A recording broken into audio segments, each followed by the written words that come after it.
boss.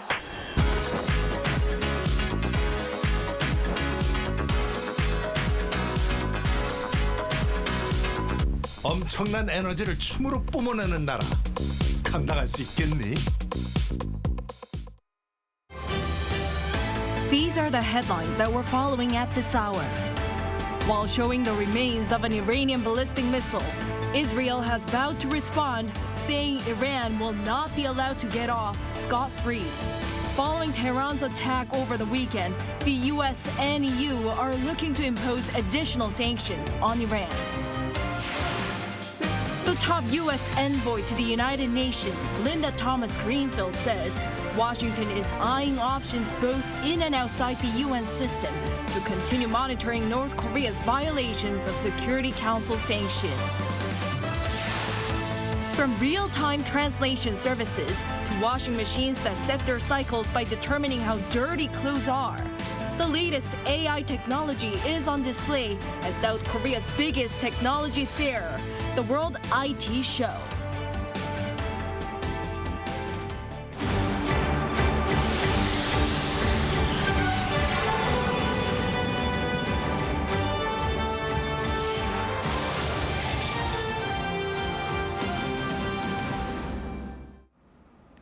Good evening, it's 9 p.m. here in Seoul. Thank you for joining us on Arirang News. We start with growing fears of a wider conflict in the Middle East. By showing the remains of an Iranian ballistic missile from its attack over the weekend, Israel once again vows to firmly respond, saying they have offensive capabilities. Iran has fired back. Our Kim Bo-kyung leads us off. While displaying what was left of an intercepted Iranian ballistic missile, the Israeli military reiterated its will that Iran would not get off scot-free over its missile and drone attacks over the weekend. The massive missile, one of 120 fired by Iran, was retrieved on Sunday morning in the Dead Sea and shown to reporters at Juliet's military base. Israel Defense Forces spokesman Daniel Hagari emphasized that Israel will decide how and when it will respond. We will respond the way that we will choose, at the time that we will choose. We don't just have defensive capabilities we were proven on Saturday night. We have offensive capabilities, and we will know what to do and when to do and how to do. This comes amid Tel Aviv's war cabinet having continuous talks about a response to Iran's first-ever direct attack. During the latest meeting on Monday, the cabinet reportedly decided to hit back clearly and forcefully, but no other details have been revealed. Though deliberations continue, U.S. officials say Israel's potential retaliation could be restricted in scope against Iranian military forces and Iranian-backed proxies outside of Tehran's territory, given that the international community keeps calling for restraint from Israel. Iranian President Abraham Raisi warned Israel as well, saying the smallest action against Iran's interests would be met with a severe, extensive, and painful response. Such remarks came during a call with his Qatari counterpart on Monday. Iranian president's words echo those of the deputy foreign minister, who told state TV on Monday night that Tehran's response following any Israeli retaliation would come in seconds, not hours. If for any reason the Zionist regime wants to take even minor action against our land, against the Iranian people, against Iran's interests, it will definitely face a decisive and harsh response. And this answer will not take another 12 or 13 days. Zionists should not count in hours, but in seconds. Kim Bo-kyung, Arirang News. After Tehran's attack over the weekend, the U.S. and EU are looking to impose additional sanctions on Iran. Shin Se-byuk has the latest. The U.S. Treasury Department has warned of new economic sanctions against Iran. U.S. Treasury Secretary Janet Yellen made the announcement on Tuesday during a news conference on the sidelines of the International Monetary Fund and World Bank spring meetings in Washington. Yellen emphasized that she, quote, fully expects additional sanctions against Iran to be implemented within the coming days. She also noted that the U.S. has been actively working to curb Iran's oil export capabilities and suggested that further action could be taken in this area. Her remorse came as Iran launched its first ever direct attack against Israel on April 13th, firing some 300 drones and missiles in retaliation for a suspected Israeli airstrike on its embassy compound in Damascus earlier in the month. The European Union is also seeking to expand its sanctions against Iran. On Tuesday, the four ministers of the 27 EU member states convened an emergency video conference where several countries agreed on the need for additional sanctions against Iran. Some member states propose the adoption of expand the restrictive measures against Iran. The proposed sanctions reportedly include targeting components used in Tehran's weapons manufacturing. The sanction-related developments from the Treasury Department occurred as Israel ramped up diplomatic efforts to advocate for broader sanctions against Iran. Earlier on Tuesday, the Israeli Foreign Ministry revealed via a social media post that it has sent letters to 32 countries urging them to impose sanctions on Iran's missile program. Meanwhile, Washington expressed significant concern over potential military collaboration between North Korea and Iran, particularly in nuclear and ballistic missile development. State Department spokesperson Matthew Miller raised such concerns in a briefing on Tuesday in response to a question about suspected cooperation between the two regimes. Pentagon Press Secretary Pat Ryder, in a separate briefing, emphasized that the U.S. is aware of the threats from North Korea and Iran. He highlighted that the U.S. is committed to working closely with its Indo-Pacific allies, including South Korea and Japan, to enhance security and stability in the region. Shin Se-byuk, Arirang News.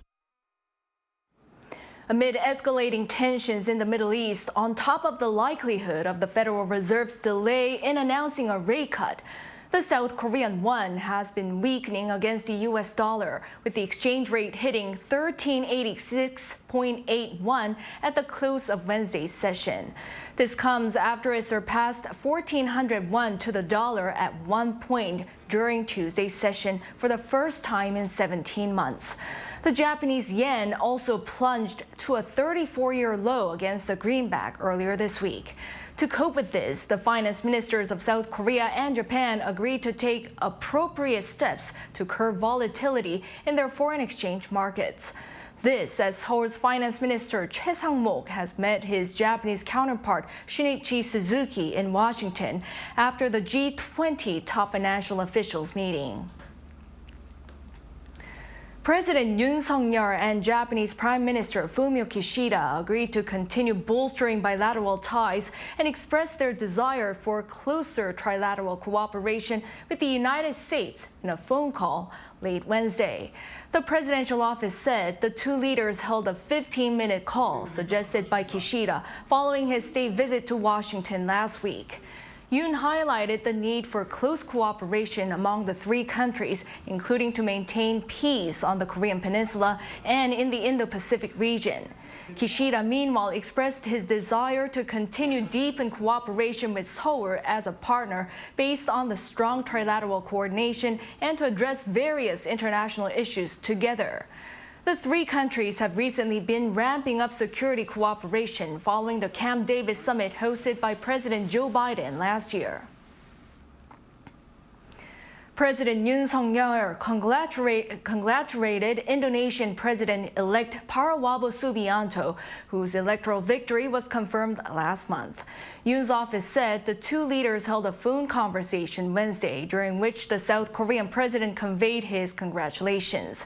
He also expressed his hope that the two leaders would strengthen their special strategic partnership, particularly with Indonesia being a key partner of Korea's joint initiative with the Association of Southeast Asian Nations to pursue regional peace and prosperity.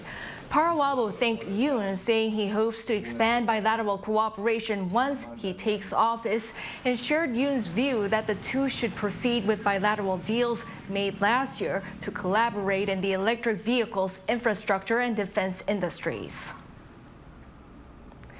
Visiting South Korea this week, the top U.S. envoy to the United Nations, Linda Thomas-Greenfield, told reporters that the U.S. is considering options both inside and outside the UN to continue monitoring sanctions evasion activities by North Korea. This follows Russia's veto on the renewal of a United Nations watchdog on the regime. Our Kim Jong-sil covers what was said. The career diplomat with over 40 years of experience, the top U.S. envoy to the United Nations, Linda Thomas-Greenfield, met with reporters in Seoul on the last day of her visit.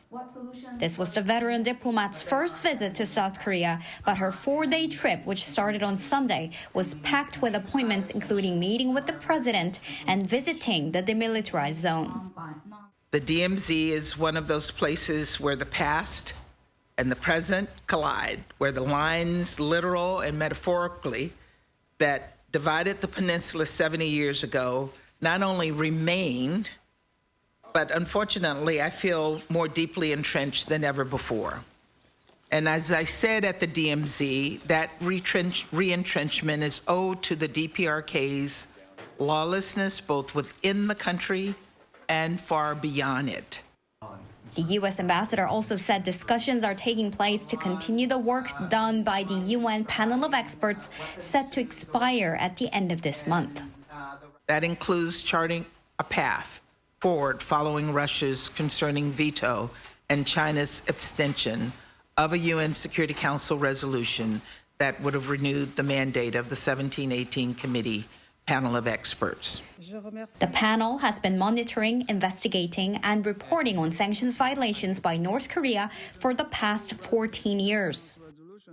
We discussed options both inside and outside the UN system, in lockstep with our ROK and Japanese partners, because it's critical that all member states continue receiving independent and accurate reporting of the DPRK's ongoing weapons proliferation and sanction evasion activities.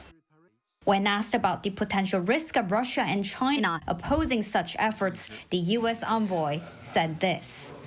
I think we will eventually find a mechanism to continue to do that reporting. And yes, Russia and China will continue to try to block those efforts, but that is not going to stop us from finding that path moving forward. The ambassador stressed that the goal of her visit was to enhance trilateral cooperation between South Korea, the U.S., and Japan on the Security Council and beyond. She has left for Japan, where she'll stay until Saturday. Kim Jong-sil, Arirang News.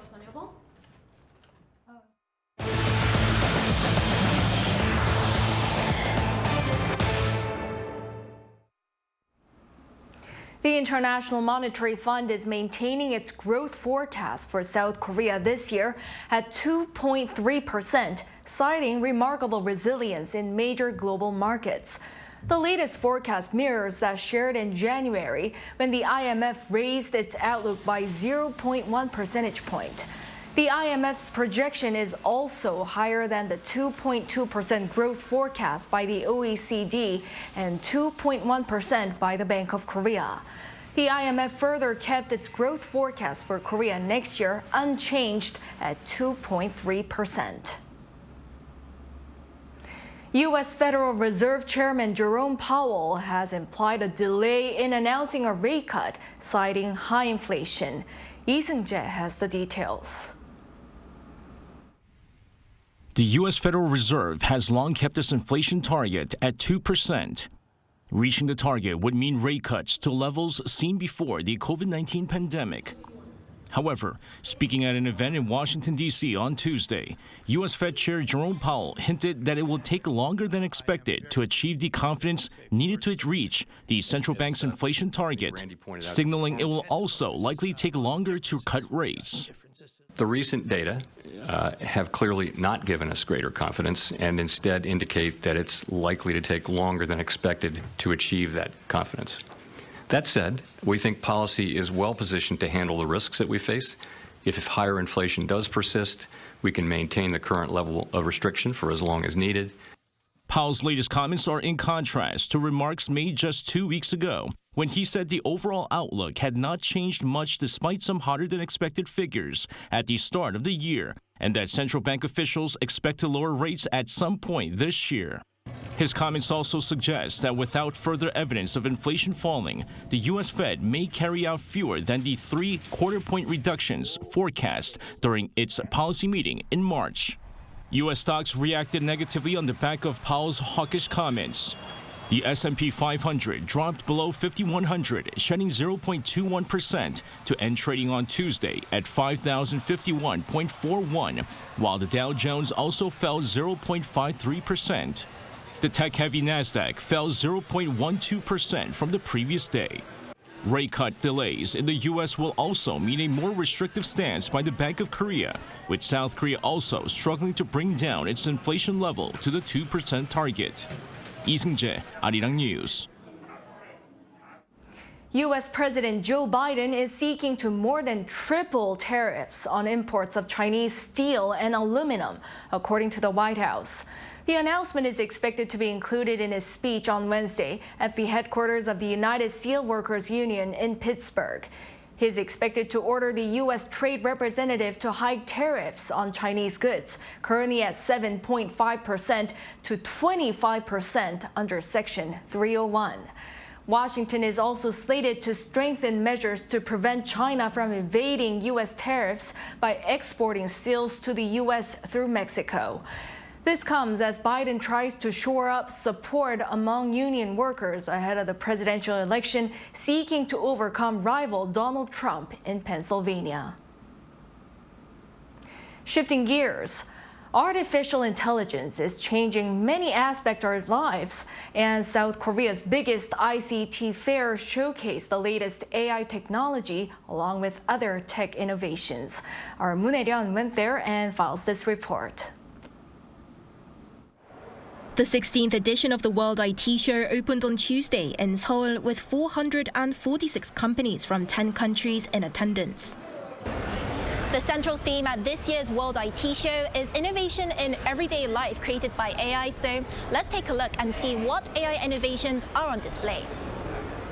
A range of hardware and software products incorporating AI technology was set up at the booths run by domestic and foreign firms, such as the Galaxy AI integrated in the latest line of smartphones from tech giant Samsung Electronics.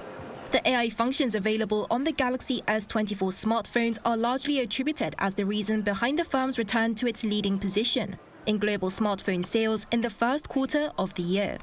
While it offers a number of perks that can be used in everyday life, such as a search tool that can be used on images or videos, and a photo editing tool that has a range of functions to help users polish their photos, a feature that's stolen the spotlight is the live interpretation function. For example, you could use this function to make a reservation at a restaurant overseas through a phone call. It's available as an on-device feature, so you don't need the internet to use it, which makes this very convenient.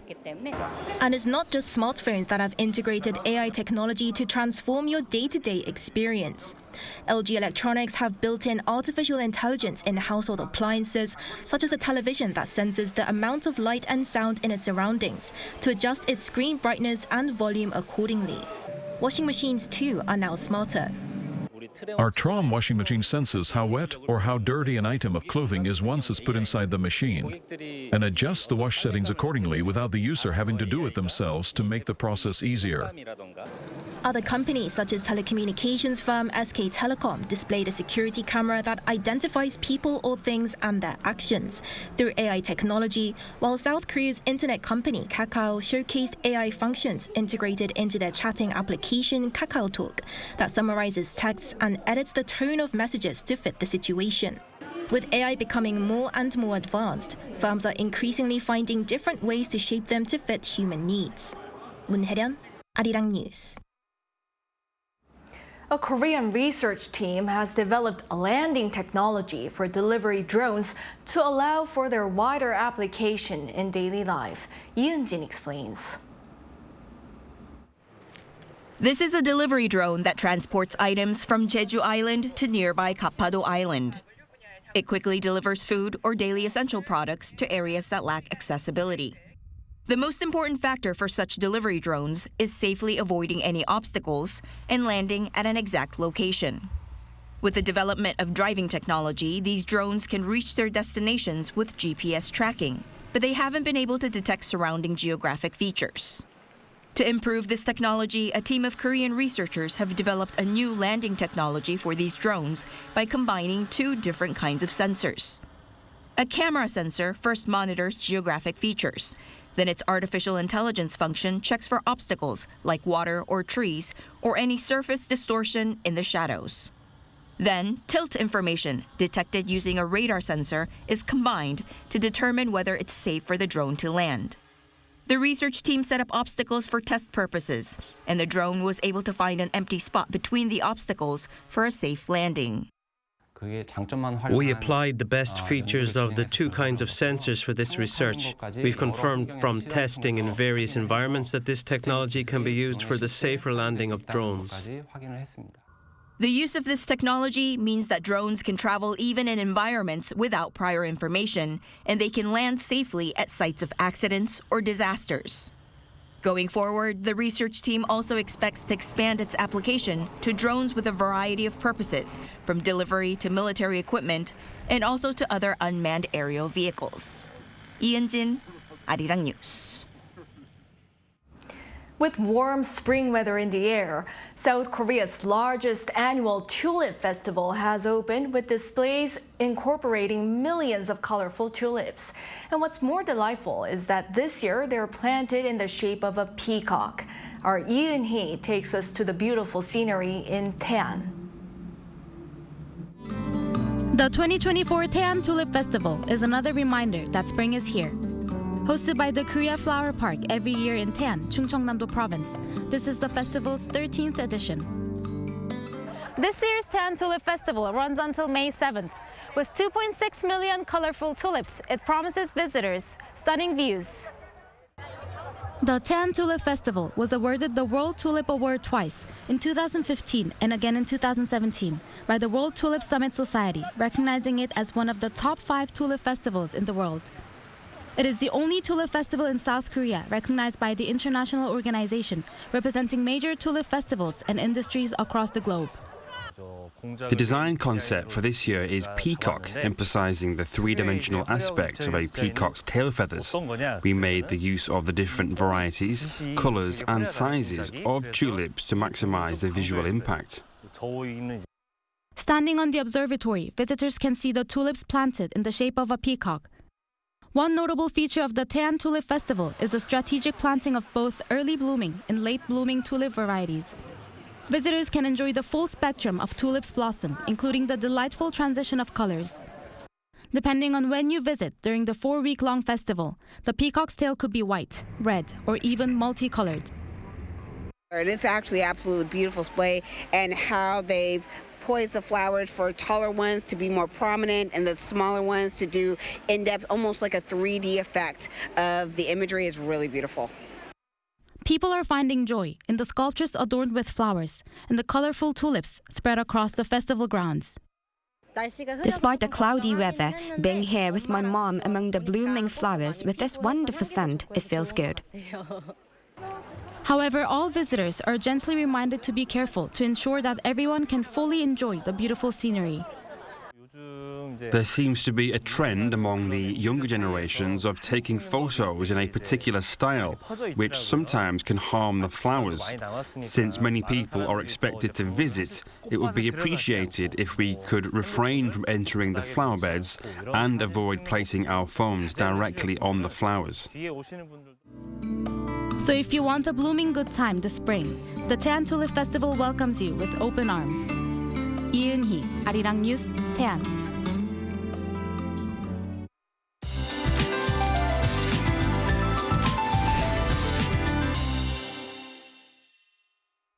Air quality has been dusty due to yellow dust for the past 2 days. Fine dust concentrations are very bad in most parts of the country. Therefore, fine dust warnings are issued throughout the country. However, the yellow dust will not be resolved tomorrow in the eastern parts of the country. If you're outside, make sure to wear a fine dust mask. As the air is stuffy, the weather will continue to be warm. It will be 26 degrees Celsius in Seoul. That's higher than today. The weather will be warm at around 25 degrees in Seoul until Friday, but the daily temperature differences will be wide as well. Tomorrow morning, Seoul, Gwangju, and Daegu will start off at 11 degrees Celsius. Daily highs will move up to 25 in Daejeon and Daegu, Gwangju and Gyeongju 24 degrees. Temperatures will drop as it rains across the country on the weekend. That's all for Korea. Here are the weather conditions around the world.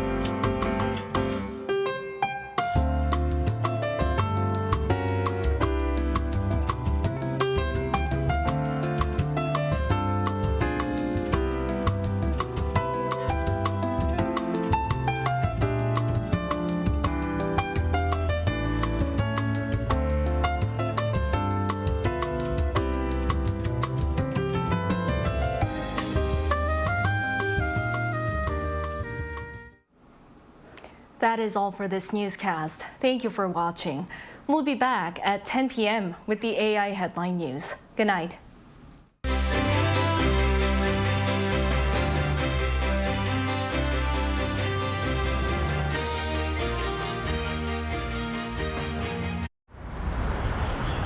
Welcome.